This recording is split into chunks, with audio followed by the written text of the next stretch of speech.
Hello everyone, thank you so much for joining us today. Hope you're in the right place. This is a presentation on IOP Publishing's open access and transformative agreements. So Daniel Jopling and myself, Emma Bartovsky, we're going to talk to you today about how you can take advantage of the agreements that we have in place.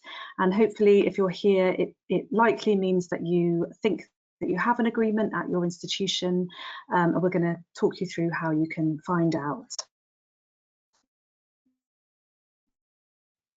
So here's our agenda for today. We're going to be, so Daniel, my colleague, who is a senior publisher here at IOP Publishing, is going to give an introduction to our portfolio and talk to you about some of the opportunities for publishing.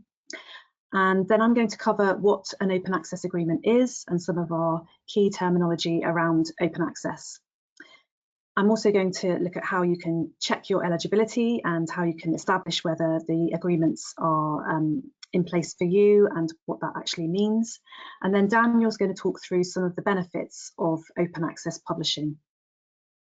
And then finally, the last section is just for me to give you an overview of what it looks like when you're submitting a paper to have it considered under a transformative agreement. So a bit of a workflow for authors. So I'm going to move on and hand straight over to Daniel, who's going to give us that introduction to our portfolio. Okay, thanks very much, Emma, for the intro. We'll kick off then just with a few words about IOP Publishing, who we are and what we do. So we are a society-owned publisher headquartered in Bristol in the United Kingdom, but with very much a global footprint, as you'd expect with an international publisher, with staff based all over the world, including in mainland Europe, China, USA, Japan, India, Australia, Mexico, and Singapore, with 400 employees. We specialize in publishing peer-reviewed journals, conference proceedings, ebooks, magazines, and websites. And we are, crucially, a wholly owned subsidiary of the UK Institute of Physics, a society publisher. So what this means is that our net income goes directly to the IOP via gift aid to support their mission to advance physics education and provide professional support for physicists globally.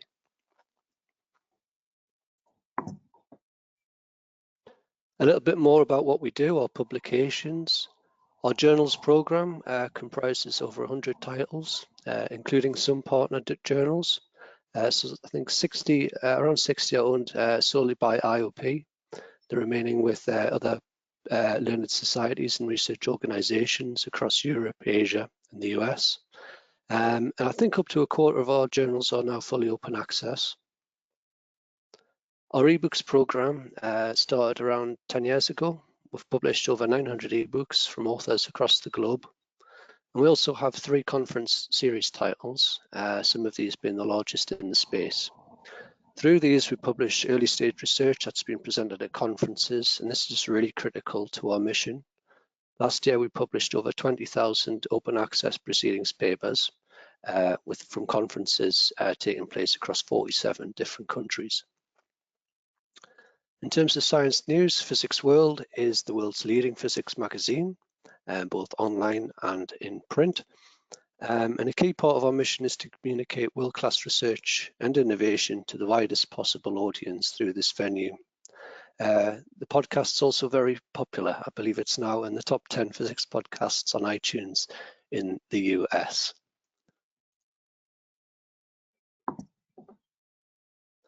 A little bit more about our topical coverage through our journal portfolio. So as the name might suggest, IOP, Institute of Physics, we began very much as a physics publisher.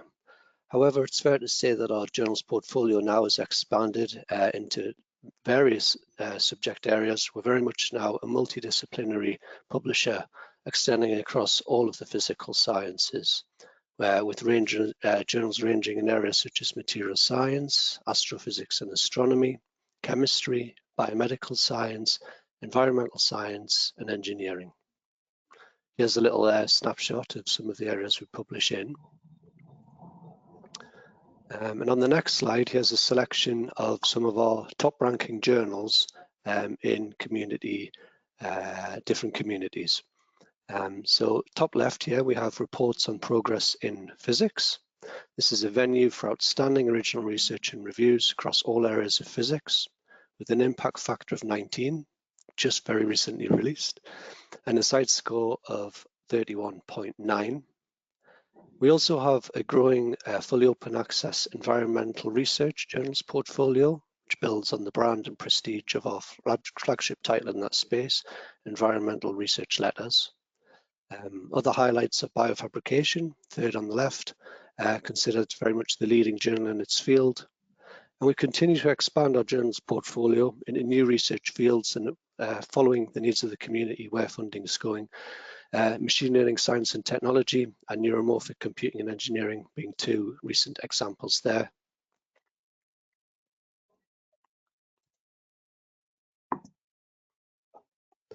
And we're very, very proud to say that we fully serve the global research community as manifest through three lenses here: editorial board membership across continents, the number of articles that we publish from corresponding authors across the world, little snapshot here, and also through the lens of where our readers are based.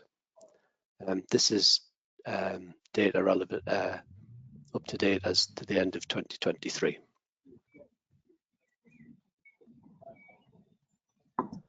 And as a society publisher, community engagement is really, really core to what we do. Examples here are attending conferences, workshops and career fairs in person, a series of award programs, including best papers, top reviewers, early career researcher awards.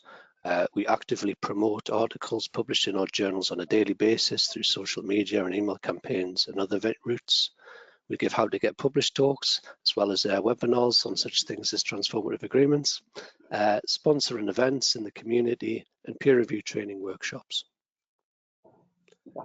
And finally, a quick word on purpose-led publishing before I hand you back to Emma. So this is a really exciting new coalition launched earlier this year of 3 publishers in the physical sciences: IOP Publishing, the American Physical Society, and ourselves, IOP Publishing. Together, as publishers, we state that we'll always put purpose above profit. We have a defined set of industry standards that underpin high quality, ethical, scholarly communications. And with that, we're proudly declaring that science is our only shareholder.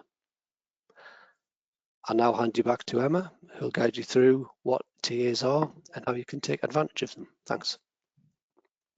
Thanks, Daniel. Great. So yes, I'm going to give you a little bit of terminology around open access publishing, just to set the scene before we start talking about transformative agreements. So historically, journals would mainly have operated the subscription model, which is where in order to fund a journal, the costs of doing so were supported by the readers, and that would usually be the readers' institutions through the university libraries, who would pay for access to read content on behalf of their researchers. In this model, which is often referred to as green open access, authors are allowed to archive their accepted manuscript on a public repository, but usually there would be an embargo period in place. So for instance, with IOP Publishing, we have a 12-month embargo for authors to be able to publish their accepted manuscripts on a public repository. Back in 2011, we introduced a hybrid option across all of our owned titles, and that gave authors the choice to be able to either publish behind using the subscription model and place their article behind that read paywall, or to pay an article publication charge and make their work freely available through open access. We've also seen over the last years an increase in the number of pure gold open access journals, and as Daniel mentioned, we have approximately a quarter of our journals are now operating the Gold Open Access model. And this is where the final published article is made freely available upon payment of the article publication charge, which is paid to the publisher, usually by the author or a funder. And then the work can be published under a CC-BY license, which allows reuse. And I'm going to talk a little bit more about the CC-BY license later on. So that sort of sets the scene, as I mentioned, for transformative agreements, because transformative agreements use the Gold Open Access model, which I just described, to publish work that's submitted by authors who have transformative agreements in place. So a transformative agreement then is a contract that's been negotiated between an institution or sometimes a group of institutions and a publisher, and it seeks to transform the business model that underlies scholarly publishing.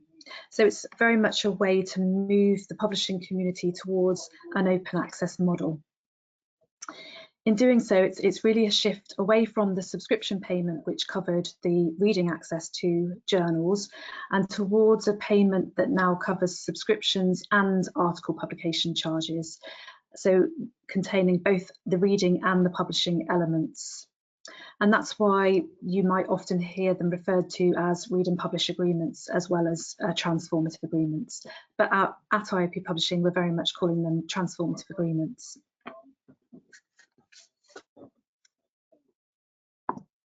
So crucially then, we wanted to talk to you about how you can establish whether you are likely to be eligible under one of these agreements. So the good news is that we have really high coverage in terms of the amount of agreements that we've been putting in place over the last few years. We're proud to say that we now have an agreement with over 1,000 institutions in 37 countries or regions across the globe, as you can see from this map. So there is a very good chance that you will be covered by one of our agreements. And even better news than that is the fact that the vast majority of our agreements cover unlimited open access publications. So they generally don't have any caps or barriers in place as to how much research can be published under them. So we really do want to allow authors to publish as much work as possible. We're actively reaching out to institutions to offer transformative agreements and to offer them to transition in this way. So we do expect that this programme will continue to grow over the next years. And in addition to our transformative agreement programme, we're also very much recognising that there are significant economic barriers to publishing open access in different parts of the world. So as well as our transformative agreements, we do also offer extensive waiver policies. So for instance, we offer 100% waiver for authors who are in low income countries and a 50% waiver for authors who are in a low to middle income country. And those waivers are automatically applied when we see submissions coming from those authors in those countries. So authors don't have to know about them or identify themselves. We look out for those papers and we automatically apply waivers. So together with our transformative agreement programme, our waivers and our Gold Open Access journals, we're really making strides towards an open access future. And in 2023, almost half of everything we published was open access. So that's the sort of general extent of RTAs that we've seen through the map. But now I wanted to give you a bit more information on how you can find out whether your country and indeed your institution has entered into an agreement with us. So the first thing I would recommend is to check the list of countries and institutions that we have available on publishing support. So on our IOP Science platform, there's a whole area dedicated to supporting authors, and that's where you can find information including that list of countries and institutions. And the QR codes on the right-hand side of this slide will also get you to those pages. Also, I should say that we are going to, when we follow up from this webinar, we'll send you all of the links so that you can easily access this information. Another key way to establish whether your institution is in an agreement, and indeed whether the journal that you wish to publish in is covered by that agreement, is to use our journal finder tool. And I'm going to give you a little bit more information about that in a couple of slides' time. Of course, you can always, and we very much encourage people to talk to their librarian, ask their library team, or consult their library knowledge bases, particularly because it won't just be IOP Publishing that has agreements with your institution. You may well be able to find out about agreements from other publishers, and keep your find out about all of your options for funded open access. So a couple of things that are really important to remember when you're considering whether you are eligible and you're thinking about submitting your paper. The first is that to be eligible, you must be the corresponding author of that paper, because that's the person that we tie transformative agreement eligibility to.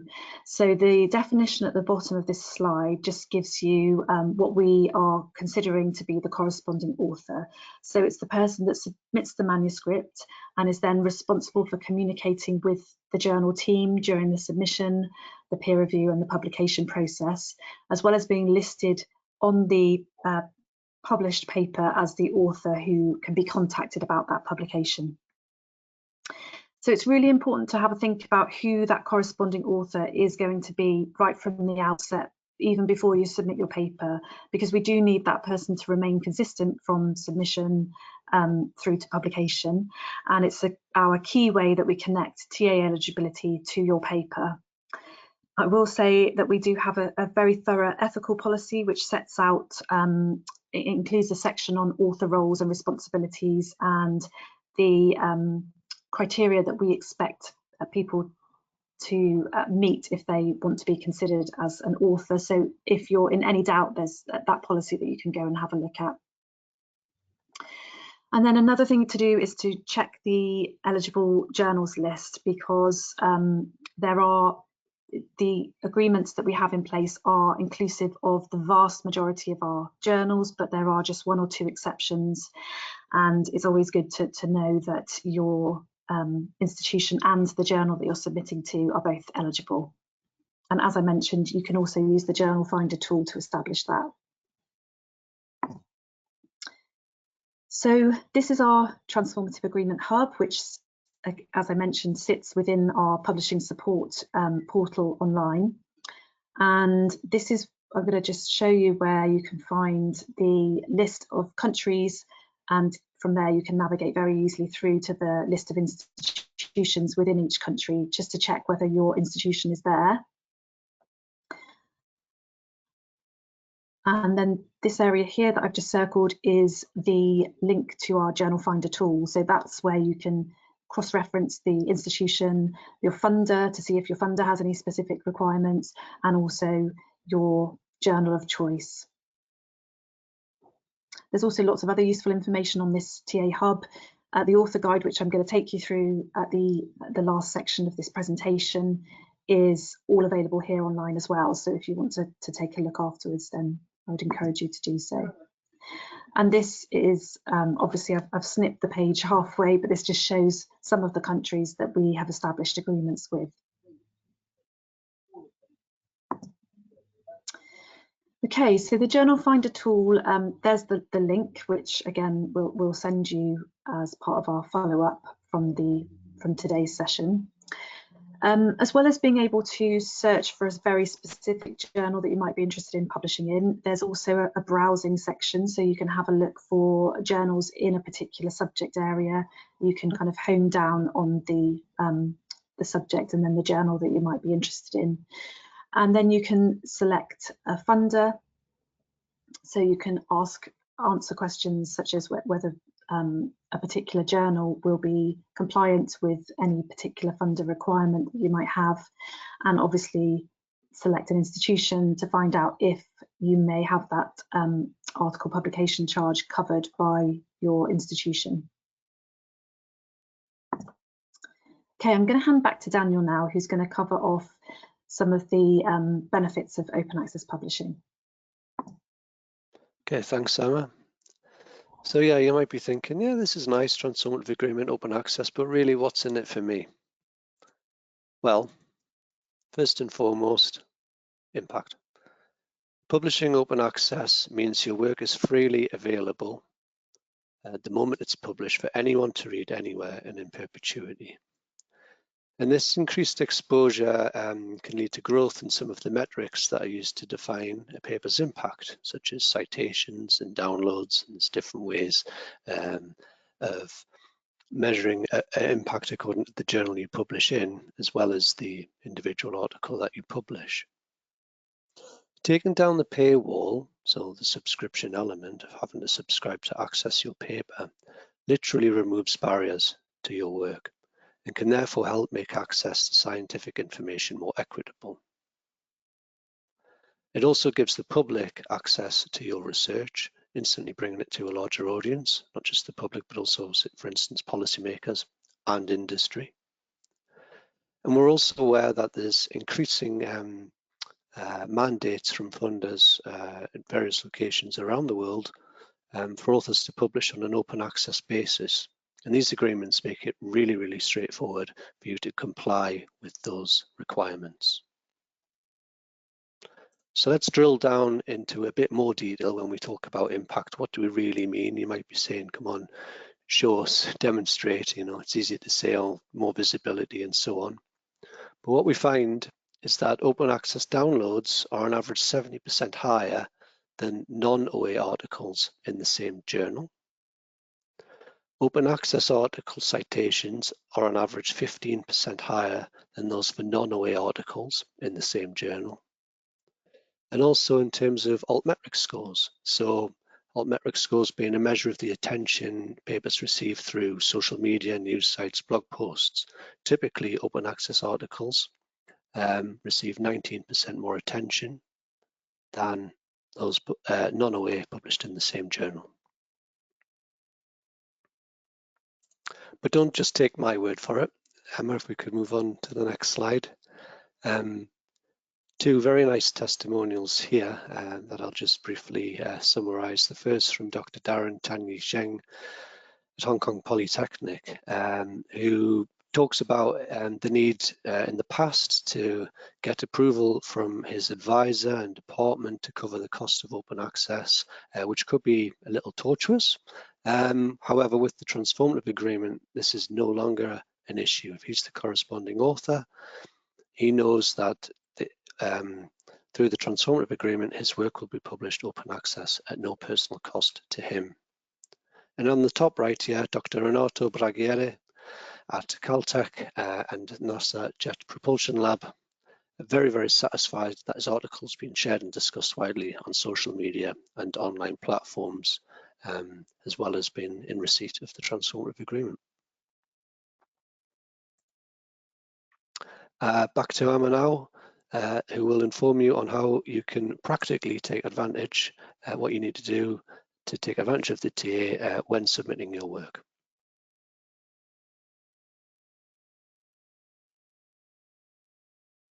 Sorry, I just realised my mic was muted. Thank you, Daniel. So as Daniel said, I'm going to look at the workflow and starting with the sort of top level view of the workflow, so a simplified version, but it actually is a very simple workflow. So starting off from the article being submitted by an author, obviously as long as that manuscript is submitted to an eligible journal, then IOP will automatically identify that article as being TA eligible.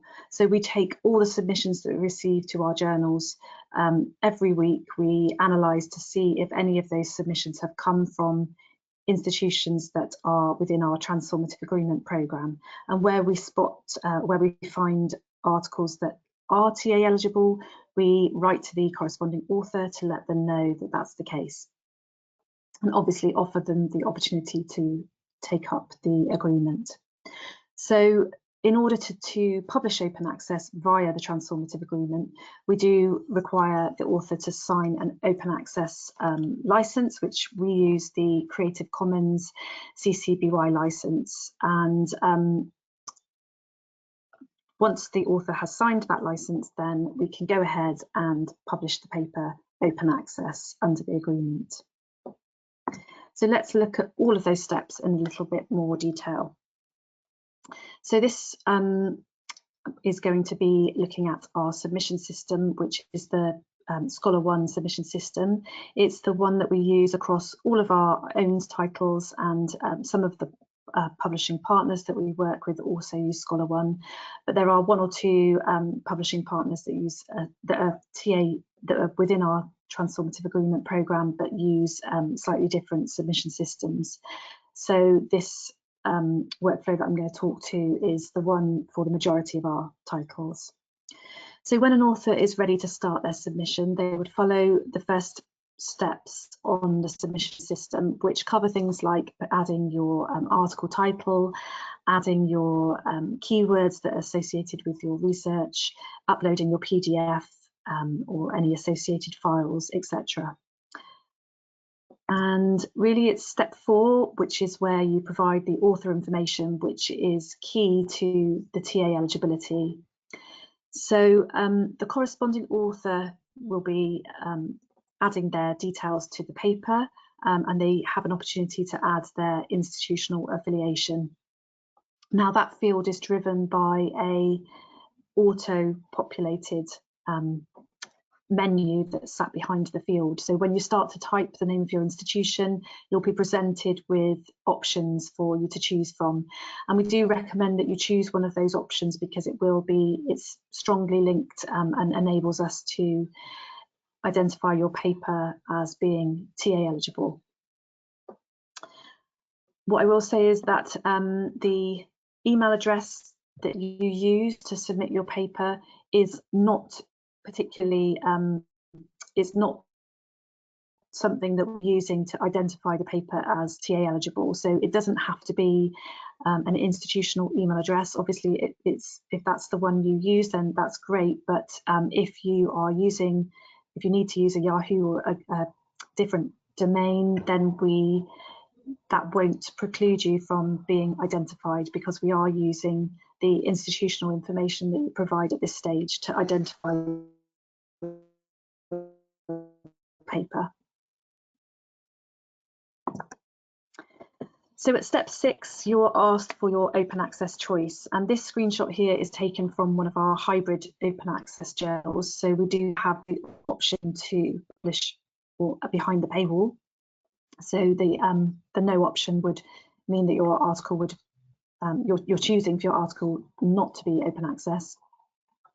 So obviously our gold open access journals don't have a no option, they simply have the yes option. So just to point that out. So here you can see that we are encouraging authors to identify using the IOP Journal Finder tool and using the website, which takes you through to the list of countries and institutions, to really self-identify and check that there is an agreement in place. And if you've satisfied yourself that there is an agreement in place, then we encourage you to choose the yes option here to choose for open access. But really importantly, what we say is that even if you choose no at this stage, we will always run those processes behind the scenes to check all manuscripts that are submitted to IOP Publishing. We'll always have a look to see if there are articles from TA eligible institutions. So even if you've chosen no at this stage, we will still write to you if you are at a TA eligible institution and let you know that you can publish open access. This is the email that you would receive at that stage. So usually, at either first decision stage or at some point after the peer review, you'll receive an email that looks like this. The subject line will be open access options for your article, and we are basically giving you the information that there is a agreement that you don't have to, that your article publication charge will be covered by that agreement. So we're not expecting to authors to have to opt in. We sort of assume that authors would want to publish open access at this stage, and we are asking for the CC BY license to be signed when we get to the licensing stage. So I've mentioned the CC BY copyright license a couple of times. We adopted using it in 2012, and we now use it as standard across all of our fully open access publications. It's the license that we feel is most closely aligned with the principles of open access and data sharing.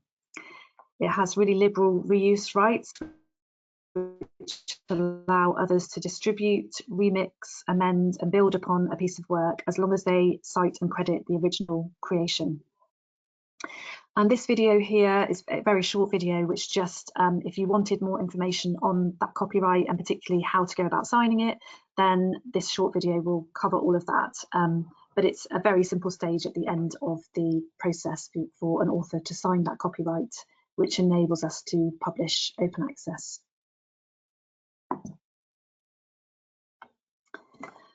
So I'm just going to talk a bit about some of the misunderstandings and common sort of misconceptions that we have heard from authors around transformative agreements, because I think it's good just to establish some of the facts around those misunderstandings up front.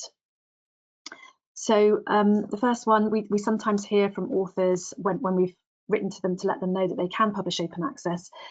Sometimes we have a bit of reticence from authors who feel that they might be taking away from other colleagues, or that there might be a kind of a pool of articles that they are, taking a credit out of that pool, and that means they're taking away from someone else. As I mentioned, the vast majority of all of our agreements around the globe are uncapped, unlimited, and so you really won't be taking anything away from colleagues by using the transformative agreement. There are no limits placed on how many articles that we can publish. The second thing we sometimes hear is the concern from authors that perhaps their university or library will have to pay each and every article publication charge, and that maybe if they're not getting the invoice for the APC, then the library is getting the invoice for the APC incrementally, depending on how much is being published. So just to kind of quash that myth, our transformative agreements are negotiated upfront with institutions and with libraries for a flat fee that usually covers a 3-year term of the agreement, and so it's all prepaid, and so there really isn't any incremental invoices going to your library or your university for each article you publish. Sometimes authors tell us that they don't feel any pressure, or they're not under any mandate to publish open access, so why would they, or they don't really feel that they need to. So I mean, Daniel's already covered the benefits of publishing open access, regardless of whether there's a mandate in place to do so. So even if you're not being asked, we really feel like it's of benefit to you, and of course to the wider physics community, to be able to access your research freely and immediately. And then finally, sometimes we hear that people are quite satisfied with the ability to publish openly on a preprint server, and we do allow early sharing of research via and other preprint servers and other sharing platforms. But what we feel is that the version of record is the peer-reviewed, edited, formatted and typeset version of the article. It's the best possible version of your article, which is clear, accessible and discoverable, and often includes lots of enhancements from the publisher, such as tagging, indexing, post-publication corrections, or any enhancements that the publisher offers. And so we really do encourage, even if you are sharing on a preprint server, to go ahead and take advantage of open access through a transformative agreement. So hopefully you have now understand a little bit more about how to go about publishing. using the transformative agreement, and I just wanted to provide some links to additional support and training materials in case they are of interest. So the first one is our Peer Review Excellence Hub, which is well worth having a look at. There's lots of resources and a training program on there for supporting peer reviewers. As I mentioned, we have lots of information on publishing support, such as early career researcher guides, information to help you get started on your publishing journey. We have an Open Physics Hub, which is where we announce information about other initiatives that we're taking and making in this open space. So not just open access through transformative agreements, but also our open data policy and sharing statements, our information about how we're striving to make peer review and science more transparent through initiatives like our Transparent Peer Review initiative. And finally, the last link there is more information about our transformative agreements. So as I mentioned, you can have a look at the author guide. You can also see some more feedback from authors, and there's an FAQ with frequently asked questions answered on there. So you can have a look around and see what further information you might want to look at. And then I've just highlighted a couple of our author services and tools that we know authors really appreciate, and the top one here, Track My Article, is I think still the most used author tool. It allows authors to have a look at what's happening with their article at any stage in the progress through from submission all the way to publication. So if you're sat there wondering, you know, I wonder what stage my article is at, you can use the article reference number to just have a look and instantly see whether it's been sent out for peer review, whether peer review reports have been received, etc. And then, as I mentioned, this is where you can go to get those guides for early career researchers, which are full of fantastic information and guidance on the publishing process, and particularly useful, I think, for people to share with anyone that they know is starting out on their publishing journey.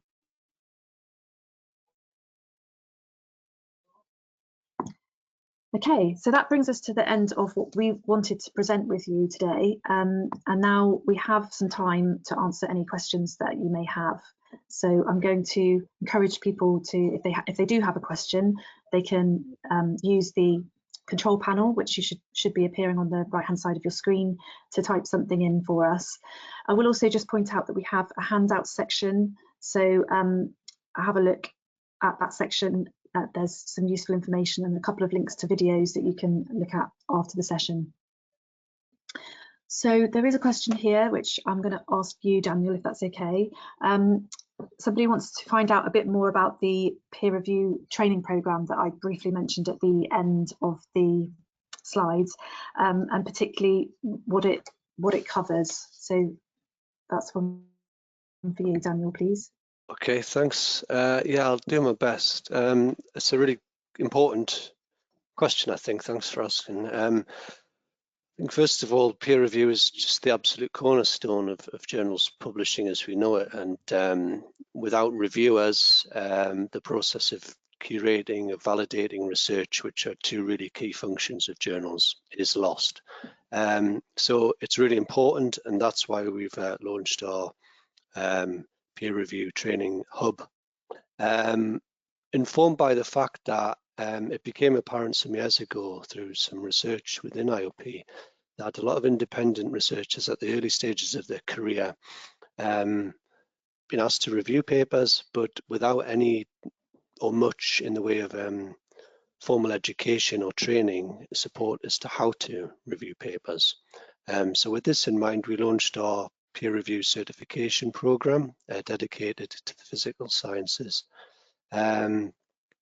It's been developed in collaboration with leading researchers, covering fundamentals, how to write an excellent review, and crucially peer review ethics, which is becoming increasingly important with the rise of nefarious actors, paper mills and so on.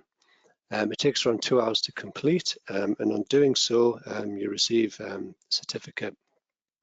And as well as this training function, we also recognise outstanding peer review. So I think we're the only publisher that recognises reviewers based on the consistent quality of their reviews. We call this trusted reviewer status, and it recognises our very best in peer review. It's reserved for the top 15% of reviewers who consistently demonstrate excellence in their work. You're giving back to the scientific community, but also receiving certification, which can be used across your network. And just going back to the peer review training hub, this can be completed in person. We do workshops, but also online in your own time. And yeah, I think it takes around 2 hours to complete, and very much worth doing so. Supporting you in peer review is a really core function, core part of our remit as a society publisher. And your support is greatly, greatly appreciated. Thanks, Daniel. Okay, so we just have one other question, but please do, there's time if anyone does want to ask anything else, please do. Someone asks about the open access choice that I went through. They want to know if somebody forgets to check whether they have a transformative agreement in place, then will they be eligible for the transformative agreement? So if they choose, if they don't opt for open access publishing. So the good news is that, as I mentioned, we do check all of our submissions that we receive against the institutions that have transformative agreements. So we appreciate that, it's quite often the case that people aren't always fully aware of the agreements that are in place at their university or their institution. And I know it's quite a changing picture in terms of new agreements being added all the time. So we sort of take on that role of making sure that we capture all of the possible articles that can be published under the agreement. So we don't rely on the open access choice to be made for people to know and be aware of their open access possibilities. We always write to authors and offer them the ability to publish open access if they're TA eligible. Okay, we've got another question here, which is I'll just have a quick look at. So it's from CSIC, which is, I'm not going to be able to remember what the acronym stands for, but I know it's a group of research institutions in Spain that has a limit to the number of articles that can be published open access in any 1 year. And do we know what time of year that number is met? So I do know, I had a look very recently at the CSIC publications, and I can see that there's still plenty of room within that cap of 33 articles. As you mentioned, it's one of our very few agreements that do still have caps in place, but there are still, I think, possibly at least 10 to 15 articles that can still be published under that agreement at this time of year. So thanks for that question. Another person is asking, as a first author, if my university has a TA, can I take advantage? So I think when you say a first author, you're probably referring to the sort of author role. And as I mentioned previously, we do need to tie eligibility to a specific author within the publication, because as you can appreciate, we often have multiple authors on a paper. We need to be able to tie that funding to one author, and it's the corresponding author that we tie that eligibility to, which is in line with the guidelines on transformative industry sort of guidelines for transformative agreements. So that's why it's definitely worth thinking about, in terms of the author group who has a transformative agreement, who's willing to take on that role as corresponding author, and making sure that you've kind of thought about that before the paper's submitted.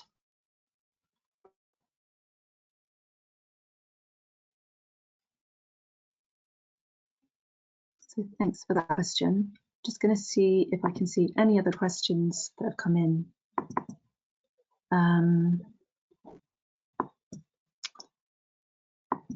No, I can't see any others. So unless anyone wants to add a quick one in, then I think we'll start to wrap up.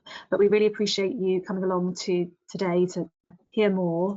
And as I said, we've got lots of information about our publishing process online and our portfolio. So I'm just going to scroll back to step 4 because an author, also sorry, somebody has asked if we can display that slide again.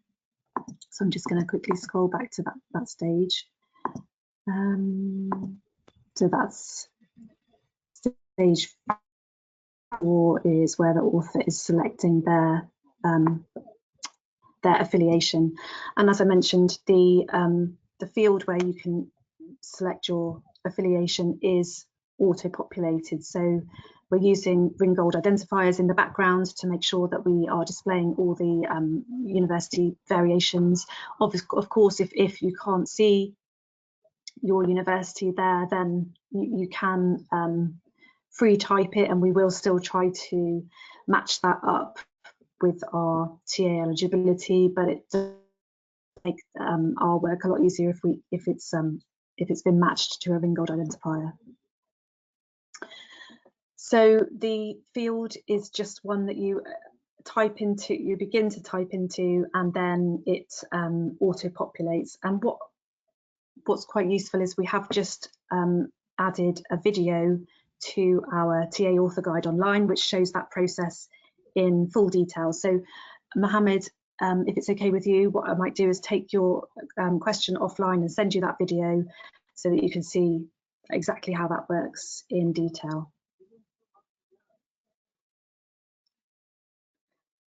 Okay, thank you so much everybody for attending, for listening, and we hope to receive submissions